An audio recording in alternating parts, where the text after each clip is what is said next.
Fire consumed my lungs in my last life, while my own sister smiled, watching me burn. I swore if I ever opened my eyes again, I'd rewrite our destinies. Waking up on the day of our genetic inheritance ceremony, I knew exactly what to do. Take my crown, Izzy. See if it doesn't kill you. Gasps of air tore through my throat as I shot up from the nest mattress, my paws instinctively clawing at my own chest. There was no fire. There was no searing pain of the extraction drill piercing my sternum. Instead, I felt the cool, high-thread count Egyptian cotton sheets beneath my damp paw pads and smelled the distinct, sickeningly sweet scent of my sister's Chanel No. 5 lingering in the hallway. I was alive. I wasn't ash scattered across the ruins of the Hastings biotech compound. I threw off the covers and stumbled toward the floor-to-ceiling mirror in my bedroom. Staring back at me was 19-year-old Clara Whiskerfield, unscarred, unburnt and unbroken. White fur, green eyes, long blonde mane flowing down her back. I checked my paw phone on the mahogany nightstand. The screen read July 18th, 2026. My breath hitched. It was the exact day of the awakening. In our world, the upper echelons of cat society didn't just inherit trusts and offshore accounts. We inherited genetic anomalies engineered and passed down from the primordial days of the Vanguard Genetics Institute. Today was the day my twin sister, Izzy, and I were to be presented with our family's 2 ancestral genes. In my previous life, I had fought tooth and nail for the Aurelian genome, the legendary golden pelt. I won it, proving my compatibility was superior. But my victory was short-lived. Izzy, consumed by jealousy, spent the next 3 years manipulating our father, poisoning my cream with heavy metals to destabilize my core, and finally conspiring with my fiancé, Leo Tomclaw, to strap me to a surgical table at Johns Hopkins Medical Center to extract it from my living body. They left me to burn in the incinerator wing to cover their tracks. But fate, or whatever cruel architect manages the universe, had given me a rewind button, and I wasn't about to play the same game twice. I dressed in a simple, understated navy dress, a stark contrast to the aggressive crimson I had worn in my past life, and walked downstairs. The Whiskerfield estate in Greenwich, Connecticut, was already bustling with private security and executives from Pfizer and Magna, all eager to see which twin would inherit the family's crown jewel. In the grand living room, my father, Ryder Whiskerfield, was swirling a glass of Macallan 18, chatting amiably with Dr. Mercer, the chief geneticist from the Mayo Clinic, who had been flown in to oversee the integration. Clara, my father said, his tone carrying that familiar, dismissive chill. Your sister has been waiting. Izzy stood by the marble fireplace, looking radiant in a white silk gown, a Cartier Panthère watch gleaming on her wrist. She gave me a sympathetic, practiced smile, the one she used for the cat razzie. I was worried you wouldn't come down, Clara. I know how anxious you get about these things. I'm perfectly fine, Izzy, I said, my voice shockingly steady. I didn't look at Leo, who was standing a few feet away, practically salivating at Izzy's display of wealth and grace. To think I had ever loved that spineless social climber made me nauseous. Dr. Mercer cleared his throat and gestured to the titanium briefcase on the center table. He keyed in the biometric passcode, and the case hissed open, releasing a cloud of liquid nitrogen. Inside lay 2 crystalline vials. The first was the Aurelian genome. It pulsed with a blinding incandescent gold light, radiating a terrifying amount of kinetic energy. It was raw power, dominance, and absolute biological supremacy. The golden pelt. The second vial contained something that looked entirely dead. It was a murky grayish-green sludge with what appeared to be a single shriveled black root suspended in the center. The verdant spore. Behind closed doors, the board of directors jokingly called it the useless weed. It had been passed down for 6 generations, and no one had ever successfully synchronized with it. Those who tried either felt nothing or suffered mild allergic reactions. It was considered a genetic dud, a useless relic of a failed experiment. The rules are simple, as dictated by your grandfather's will, Dr. Mercer announced, his voice echoing off the vaulted ceilings. The twins may choose their inheritance. Should they desire the same core, a compatibility blood resonance test will determine the rightful owner. In my last life, Izzy had immediately reached for the golden pelt. I had challenged her, won the resonance test, and sealed my own death warrant. This time, as Izzy's paw hovered over the pulsing gold vial, she cast a sidelong glance at me, her eyes daring me to speak up, daring me to challenge her. I stepped forward. The room went dead silent. My father frowned, setting his scotch down. Leo subtly shifted his weight, ready to intervene if I made a scene. I reached past the golden vial, my claws hovering over the murky, pathetic little root. I choose the verdant spore, I said clearly. The silence that followed was deafening. Izzy's paw froze midair. Her meticulously crafted mask of sweet innocence slipped for a fraction of a second, revealing sheer, unadulterated confusion. "Are you sure, Clara?" Dr. Mercer stammered, adjusting his wire-rimmed glasses. "The Aurelian genome is—" "I am aware of what it is, doctor," I interrupted smoothly. "Izzy has always been the bright, shining star of this family. It's only fitting she takes the golden pelt. I am perfectly content with the weed. Perhaps I can finally get my garden in order." My father let out a booming laugh, breaking the tension. "Well, I always said you lacked ambition, Clara, but I suppose there's a certain nobility in knowing your place. Very well, Izzy. The Aurelian genome is yours." Izzy snatched the golden vial as if she were terrified I would change my mind. She gripped it so tightly her knuckles turned white. "Thank you, sister," she whispered, her eyes flashing with a triumph that made me want to laugh out loud. She had no idea. She didn't know the secret I had uncovered in the agonizing months before my death in my previous life. The Aurelian genome wasn't just a power source. It was a highly aggressive, genetically engineered parasite. It granted immense strength, flawless beauty, and accelerated cognition. But it fed on the host's telomeres. It burned through a feline lifespan at a terrifying rate. By 25, the host would begin to experience complete cellular degradation. The only thing that could stabilize it, the only thing that could synthesize its radioactive decay, was the unique enzymatic structure produced by the useless weed. The verdant spore wasn't a weed at all. It was the World Tree Genome. It was the cradle of life, the ultimate regenerative baseline that Vanguard had lost the manual for decades ago. It just took excruciating patience to cultivate. I took the murky green vial, feeling the cold glass against my paw pad. "Enjoy the crown, Izzy," I thought, suppressing a dark smile. "It's going to melt right through your skull." 6 months later, Izzy became a modern-day demigod. The Aurelian genome synchronized flawlessly with her DNA, amplifying her physical and mental traits to super-feline levels. She was suddenly gracing the cover of Forbes, hailed as the next step in feline evolution. She and Leo became New York's most insufferable power couple. Meanwhile, my father essentially exiled me. Disappointed by my pathetic lack of drive, he sent me to the family's neglected summer estate in the Hamptons. It was exactly what I needed. Cultivating the World Tree Genome was not passive. It was brutal. Every night I lay on the dusty wooden floor of the estate's massive overgrown greenhouse, shivering as the verdant spore tore through my nervous system, rebuilding me from the inside out. It felt like vines of razor wire were threading themselves through my veins. But by the 4th month, the agonizing pain gave way to something miraculous. I accidentally cut my paw pad on a rusted pruning shear. Before a drop of blood could hit the soil, the skin knitted back together, seamless and smooth. No scar, no pain. I discovered I could secrete a highly complex biorestorative enzyme from my paws when my heart rate dropped to a meditative state. I harvested it, synthesizing it in a makeshift lab I built in the basement. I tested it on dying plant life, then on a stray tomcat with advanced necrosis in its leg. The results were instantaneous and godlike, complete cellular regeneration. Knowing my father and Izzy would steal it if they found out, I reached out to Nolan Cross, an eccentric, disgraced former researcher from Johns Hopkins. I met Nolan in a dingy diner in Montauk. "What is this, Clara?" Nolan asked, his eyes bloodshot, eyeing the vial skeptically. "Redemption," I said simply. "I need you to patent this through a blind Delaware LLC. We'll call it Aegis Therapeutics. Start with localized tissue repair trials." He analyzed the data on his laptop right there in the booth. Within 10 minutes, he was weeping softly into his paws.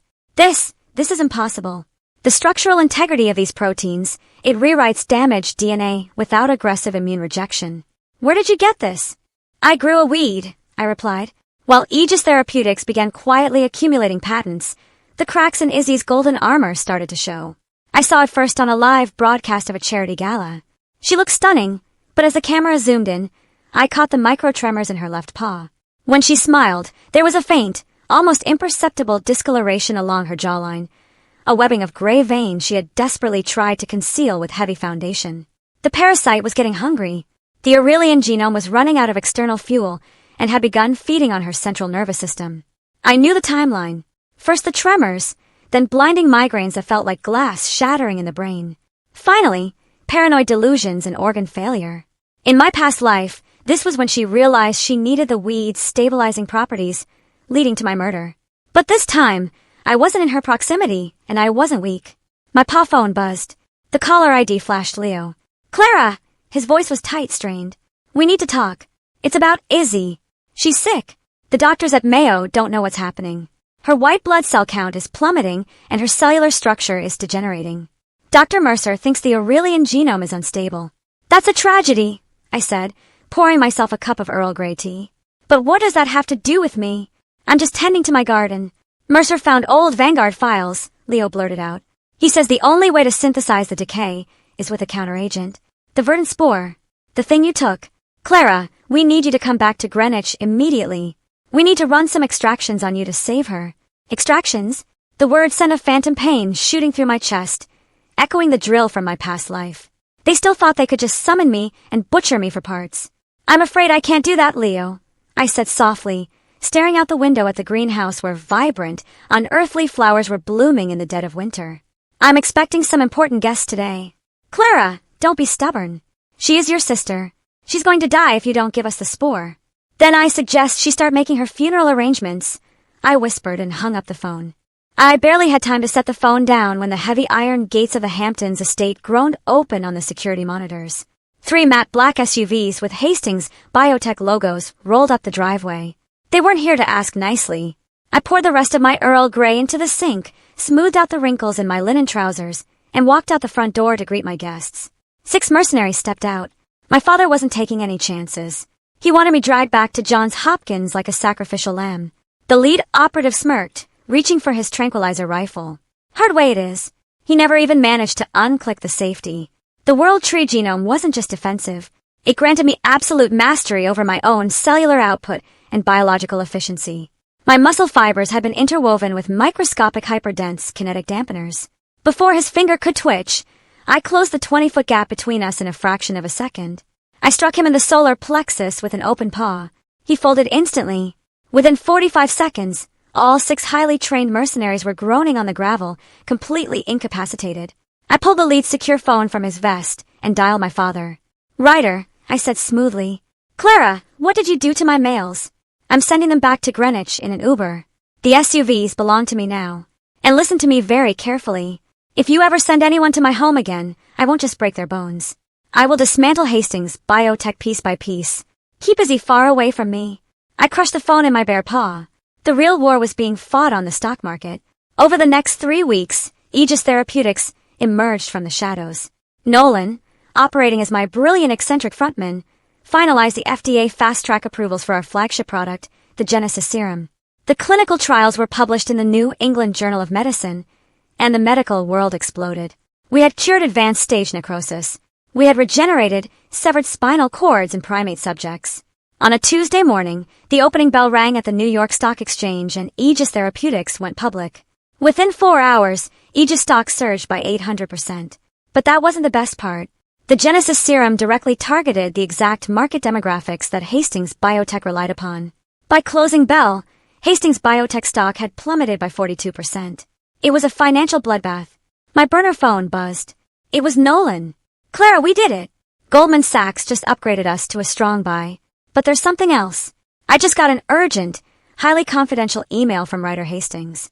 He wants to meet the CEO of Aegis Therapeutics. He's begging for a buyout. He says his daughter is dying of a rare genetic decay, and he believes our serum is the only thing that can stabilize her. I smiled, a cold, predatory grin spreading across my face. Set the meeting, Nolan. Book the penthouse conference room at the Plaza Hotel for Friday. Tell him the CEO will be there in person. It's time to see my family. The penthouse conference room at the Plaza overlooked Central Park, bathed in the crisp golden light of late afternoon. I stood by the floor-to-ceiling windows, wearing a tailored charcoal gray Tom Ford suit, my fur groomed, tail swishing calmly. I looked nothing like the timid, neglected twin they had banished to the Hamptons. At exactly 4 p.m., the heavy mahogany doors swung open. My father entered first, looking 10 years older. Behind him was Leo, looking nervous and sweaty. And then there was Izzy. My breath hitched, not out of pity, but out of sheer shock at the devastation the Aurelian genome had wrought. She was confined to a customized wheelchair, wrapped in thick cashmere blankets. The golden aura that used to radiate from her fur had turned into a sickening jaundiced yellow. Dark necrotic veins crawled up her neck, disappearing into her thinning, brittle fur. She was shaking violently. Nolan stood by the projector. Mr. Hastings, thank you for coming. Mr. Cross, my father barked. Let's skip the pleasantries. Where's your CEO? I am prepared to offer a 40% stake in Hastings Biotech in exchange for exclusive licensing of the Genesis serum and immediate unrecorded medical intervention for my daughter. I'm afraid Hastings Biotech stock isn't worth the paper it's printed on anymore, Ryder, I said, turning away from the window and stepping into the light. The reaction was instantaneous. My father staggered back. Clara, what are you doing here? Leo's jaw dropped. Izzy let out a raspy, agonizing wheeze, lifting her trembling, gray-veined paw to point at me. You! Hello, sister, I said, pulling out the plush, leather chair at the head of the table and sitting down, crossing my legs. I must say, the golden pelt doesn't suit you. You look terrible. You're the CEO? My father whispered, horrified. The useless weed. It wasn't a dud. It was the World Tree. Bingo, I said, tapping my manicured claws against the oak table. And while you spent the last year parading Izzy around like a show pony, ignoring the parasite eating her brain, I synthesized the ultimate biological cure. Aegis Therapeutics is mine. I own the patents. I own the serum. And as of this morning, my aggressive short selling of your stock means I effectively own your company's debt. Leo suddenly dropped to his knees beside my chair. I didn't want any of this. I always loved you, Clara. You have to believe me. Save her, so we can take over the company together. I looked down at the tomcat who had strapped me to an operating table in my previous life. Without a word, I raised my foot and kicked him squarely in the chest. He tumbled backward onto the plush carpet. Keep your pathetic mouth shut, Leo. You are nothing but a parasite, just like the one in Izzy's blood. Izzy began to sob, thick black tears leaking from her eyes. Clara, please. It hurts so much. I'm sorry. I'll give you everything. You already gave me everything when you took the Aurelian genome, I said coldly. But I'm not a monster. I can save you. The Genesis serum can stabilize the decay and strip the Aurelian parasite from your DNA entirely. You will live. My father let out a choked sob of relief. Thank God. Clara, name your price. Anything. I slid a thick stack of legal documents across the table. Here are my terms. First, Ryder, you step down as CEO of Hastings Biotech immediately. You sign over your remaining shares to Aegis Therapeutics. Second, you transfer the deeds to the Greenwich estate, the London townhouse, and the corporate jets to my name. Third, Izzy, you will receive the serum, but the extraction process will completely neutralize your genetic compatibility. You will be stripped of the Vanguard inheritance. You will be ordinary, powerless, immortal. You're taking everything, my father whispered. You're leaving us with nothing. I am leaving you with your lives, I corrected him sharply, my eyes flashing with the memory of the incinerator flames, which is far more mercy than you would have ever shown me. Izzy let out a guttural, desperate cry. Sign it, Dad! Sign it! I'm dying.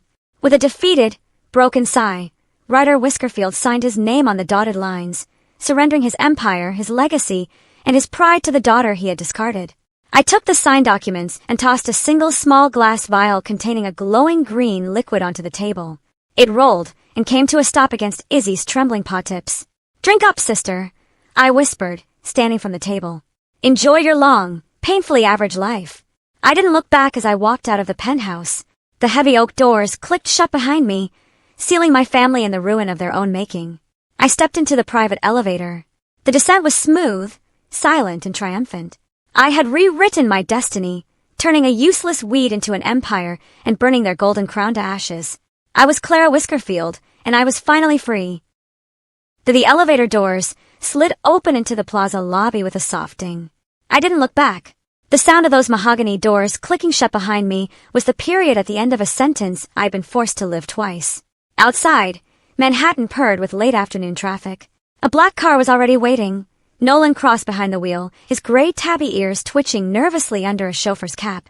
Miss Whiskerfield, he said, popping the door. Or should I say, CEO Whiskerfield. Clara's fine, I said, sliding into the leather seat. My tail curled neatly around my paws. The Tom Ford suit still felt like armor. How bad is it? Nolan pulled into traffic. Hastings Biotech is in freefall. Their board called an emergency meeting 10 minutes after you left. Your father's resignation hit the wire. Stock's down another 18% in after-hours trading. Good. I watched Central Park blur past the tinted windows. And Izzy! Ambulance straight from the plaza to Mount Sinai. She took the Genesis serum. Dr. Mercer's overseeing the purge. Early reports say the Aurelian parasite is gone. But so is her genetic compatibility. She's mortal now. Baseline feline. I exhaled. I wasn't sure what I felt. Relief. Satisfaction. Nothing. In my last life, I died screaming while Izzy watched. This time, I'd handed her life back, just without the crown. Take me to the new HQ, I said. It's time to open the doors. Aegis Therapeutics wasn't in some sterile glass tower in Midtown. I bought the old Vanguard Genetics Institute building in Long Island City, the same crumbling cathedral of science where the World Tree Genome was first mislabeled a weed 6 generations ago. Poetic and cheap after Ryder gutted its funding. We'd spent the last month retrofitting it. The greenhouse where I'd nearly died cultivating the verdant spore was now the heart of Genesis Labs, 3 stories of hydroponic towers, enzyme synthesis chambers, and cellular regeneration bays. The rest of the building was all polished concrete, exposed brick, and claw-proof glass. Modern, brutal, alive. As the car rolled up, a crowd was already forming. Not paparazzi. Scientists. Researchers from MIT, from Johns Hopkins, from Seoul National University. Cats who'd been blacklisted by Ryder for asking too many questions. Cats who'd read our New England Journal of Medicine paper and quit their jobs overnight. They were holding signs. We believe in the weed. One calico in a lab coat had painted her whiskers green. Nolan killed the engine. Your empire awaits, boss. I stepped out. The crowd went silent. Dozens of feline eyes. Amber, blue, green, heterochromatic, fixed on me. I wasn't the exiled twin anymore. I was the cat who grew a cure. Inside, I said. We've got lives to save. 6 weeks later. The world moved fast when you weren't being hunted. Aegis Therapeutics went from rumor to revolution. The Genesis serum wasn't just curing necrosis.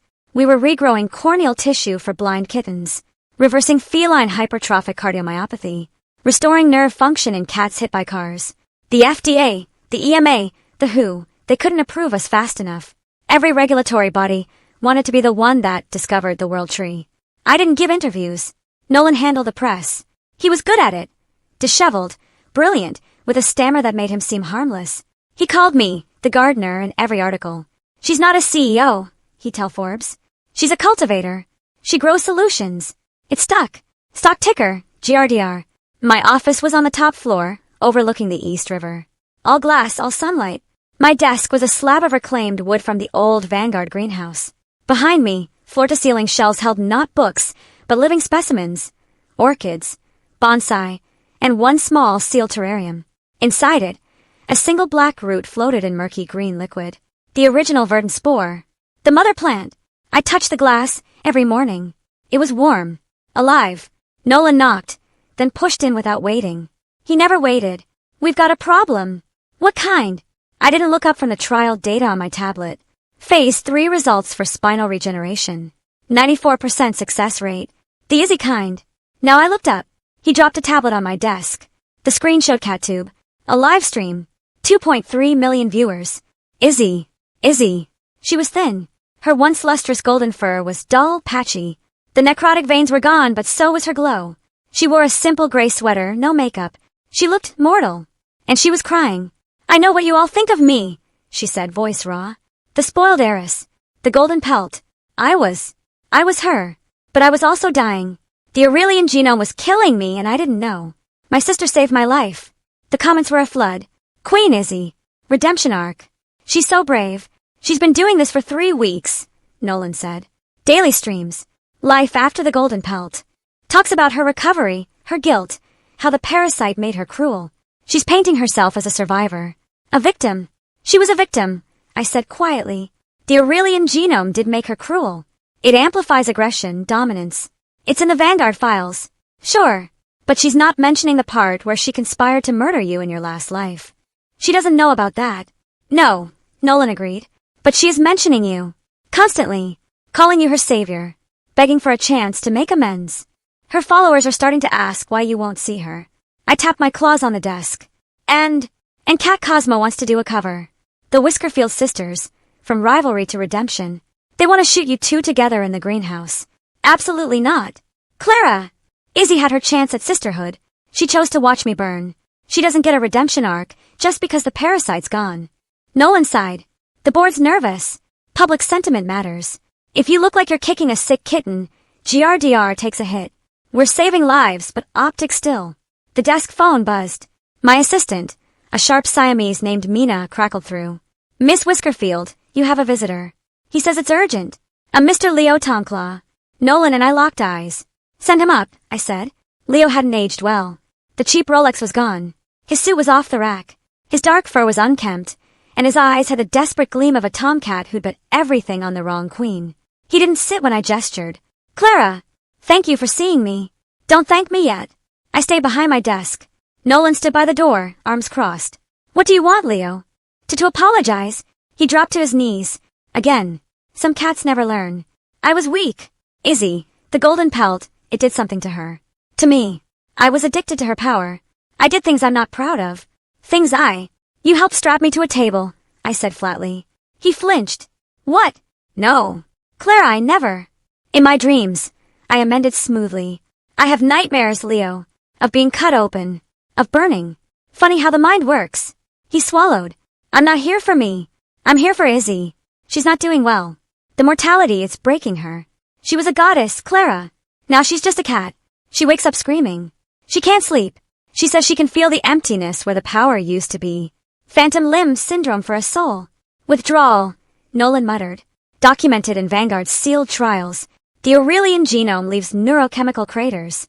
She needs purpose, Leo pleaded. She needs to help. She knows genetics, Clara. She grew up in Hastings Biotech. She could work here. In the lab. Under supervision. Let her make amends. Let her heal by healing others. I stood and walked to the window. Below, the Genesis Lab's courtyard was full. Aegis employees on lunch break. Researchers playing with a litter of kittens we'd cured of congenital blindness. They were laughing. Alive. Do you know what the World Tree Genome taught me, Leo? I said, not turning around. Patience. You don't rush growth. You don't plant a weed in poison soil and expect it to bloom. Izzy's not poisoned anymore. No, I said, finally facing him. But she's still Izzy. And I'm still me.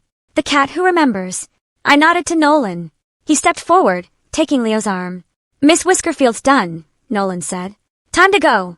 As they reached the door, Leo twisted, desperate. She's starting her own company. I stilled. She's calling it Aurelia Wellness. Holistic genetic therapy. For cats who lost their spark. She's got investors. Former Hastings board members. They're calling you a monopoly. A tyrant. She's going on the Daily Meow tonight. The door shut. Silence. Nolan whistled low. Well, that's not good. I walked back to my terrarium. The black root pulsed once, gently. No, I said. It's perfect. That night, the Daily Meow. I didn't watch it live. Mina sent me the clips. Izzy, in a cream blouse, sitting across from host Trevor Purr. She looked fragile. Relatable. The girl next door who'd been to hell and back. Aegis saved my life, she said, tears in her eyes. My sister is a genius. A miracle. But miracles shouldn't be caged. The World Tree belongs to all of catkind, not one corporation. At Aurelia Wellness, we're developing supportive therapies for cats suffering from Aurelian withdrawal. For cats who were promised power and left with nothing. We're not competing with Aegis. We're complementing it. We're the aftercare. Trevor Purr leaned in. And will you work with your sister? Izzy's whiskers trembled. I'd give anything to. I've reached out. I'm still waiting by the phone, Trevor. Every day. The clip ended. The views. 18 million. Overnight. Nolan burst into my office at 7 a.m., tablet shaking. She's weaponizing sympathy.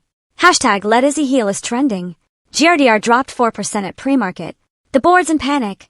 Let them panic, I said, sipping matcha. Fear is a weed. We don't water it.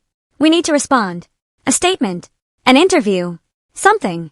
I stood, stretching. My suit today was emerald green. The color of new growth. No. We don't respond. We expand.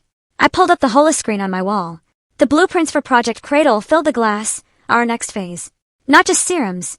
Full Genesis pods. Regeneration chambers that could rebuild entire limbs, organs, spinal columns in weeks. The World Tree Genome. Scaled. We announced Project Cradle today, I said. Free clinics in 12 cities. Any cat, any background, any income. No patents, no paywalls. The World Tree doesn't belong in a boardroom. Izzy's right about that. It belongs in the soil. Nolan stared. Clara, that's billions. The board will riot. The board doesn't own the root, I said, touching the terrarium. I do. And I didn't cultivate this to become Writer 2.0. He grinned, slow and wild. Holy shit, you're going to bury her in goodwill. I'm going to grow over her, I corrected. Watch. 3 months later, Project Cradle broke the internet. And the healthcare system. The first clinic opened in Cape Town, chosen deliberately. A place of rebirth, of roots. The line wrapped around the block. Kittens with congenital defects. Elderly cats with kidney failure. Strays hit by cars. All treated free. All healed. The videos went viral. A tabby walking for the first time. A blind Persian seeing her kittens. A one-eared tomcat growing a new one. Cat News Network called it the second Genesis. Aurelia Wellness. They raised $200 million in seed funding. Then they spent 6 months trying to formulate a therapy for Aurelian withdrawal. The problem, there was no withdrawal. The Aurelian genome didn't leave holes. It left corpses. Izzy had survived because I gave her the Genesis serum. Her patients were actors. Cats she paid to cry on camera. A whistleblower leaked it. A former Hastings intern. The Cat Street Journal ran the headline. Aurelia Wellness, the Emperor's new fur. Investors pulled out overnight. The board dissolved. Izzy's last stream had 12,000 viewers. She wasn't crying. She was just empty. I don't know who I am without it, she whispered to the camera. I don't know how to be plain. She ended the stream. She didn't start another. Leo vanished. Rumor said he was tending bar in Queens. Writer. He sent one letter. Handwritten. You were right. I cultivated the wrong daughter. I'm proud of the gardener you became. D. I didn't reply. Some soil is too toxic to replant. 1 year later, Genesis Labs rooftop greenhouse. The city hummed below. The greenhouse was my sanctuary. Orchids, ferns, and rows of verdant spore saplings grew under full-spectrum suns. The air smelled like earth and ozone and life. Mina poked her head in. Miss Whiskerfield, you have a visitor. No appointment. She's in the lobby. I knew before she said it. Send her up. The elevator dinged. The doors opened. Izzy. She was thinner. Her golden fur had dulled to a soft champagne. She wore jeans and a plain sweater. No silk. No Cartier. Her green eyes were clear. Tired, but clear. No parasite. No crown. Just a cat. She stopped at the edge of the greenhouse, not coming in. Her paws twisted together. Hi, she said. Hi, I said. I didn't get up from the soil bed where I was repotting a sapling. I'm not here for a job, she said quickly. Or money. Or forgiveness. I know I don't deserve it. Then why? She looked around. At the life. At the green. At the root. Because I had a dream. About the fire. But it wasn't you burning, Clara. It was me. And you pulled me out. I set the trowel down. I'm not a geneticist anymore, she continued. I'm not anything. I try to be a CEO. I try to be a victim. I tried to be a martyr. None of it fit. I'm just empty. And I thought, maybe empty is a place to plant something new. She took a shaky breath. I'm applying to veterinary school. Upstate. I got in. I start next month. I want to help cats the slow way. With bandages and shots in time. Not miracles. Just care. I studied her. The World Tree Genome hummed in my veins. It was an empathy engine, not just regeneration. I could feel her. The hollow ache. The genuine soil of regret. Not a performance. Not a plot. Why tell me? I asked. Because you were right, she whispered. About the weed. About knowing your place. I thought my place was on a throne. It's not. It's on the floor of a clinic, with puke on my scrubs. And I wanted you to know. I'm finally ready to grow there. She turned to leave. Izzy. She stopped. I stood, brushing soil from my paws. I walked to the smallest sapling, a verdant spore cutting, just 2 leaves, in a biodegradable pot. I held it out. Every empire starts with a seed, I said.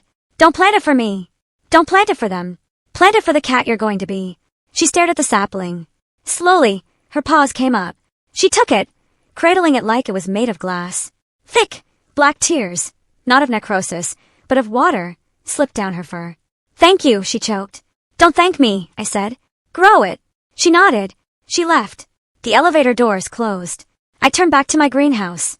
The mother root pulsed in its terrarium. The city beyond the glass was alive. My empire wasn't a boardroom or a stock ticker. It was this. Roots. Dirt. Patience. Life. Nolan's voice crackled over the intercom. Boss! Cat Cosmo is on line 1. They still want that cover. The Sisters of Genesis. You and Izzy. Redemption issue. I looked at my paws. Soil under the claws. A little green stain on my emerald suit. Tell them, I said smiling. The gardener works alone. But the garden is for everyone. I was Clara Whiskerfield, and my empire had finally taken root.